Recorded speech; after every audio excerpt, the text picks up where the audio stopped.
kedua mungkin kita wrap dengan ini. Ada juga pandangan yang mengatakan bahawa Davos mindset ini adalah sesuatu yang sedang mengalami serangan dan juga pushback daripada kebangkitan mindset yang dibawa oleh kemenangan sayap kanan seperti Trump dan sebagainya. Davos punya mindset ni antara lain pernah memberi istilah globalist.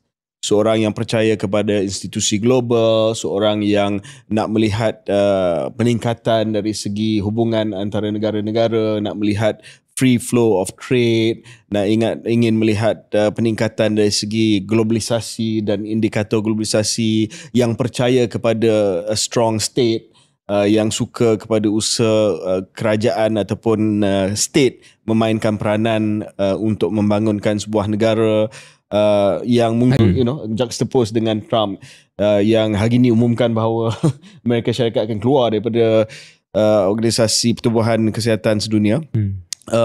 But anyway, that particular mindset ataupun worldview, dan juga mungkin worldview sosial yang lebih how do I say it, progressive or lebih menyokong DEI, diversity, equality and inclusivity.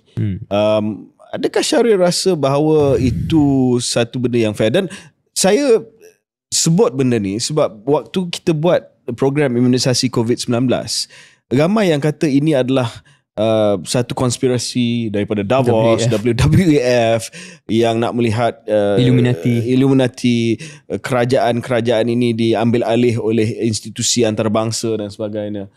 Did you get that sense when you were at WWF? Saya dapat perasaan itu bukan waktu dalam WF, tapi saya tahu sebab saya bincang dengan kawan-kawan daripada serata dunia yang juga terbabit dalam program yang serupa dengan WF. Mereka pun kata di setiap negara mereka masing-masing ada satu kelompok minoriti yang lebih mirip but loud conspiracy theorist yang merasakan bahawa WF ni agenda macam kita sebut tadi, Illuminati dan macam-macam lagi.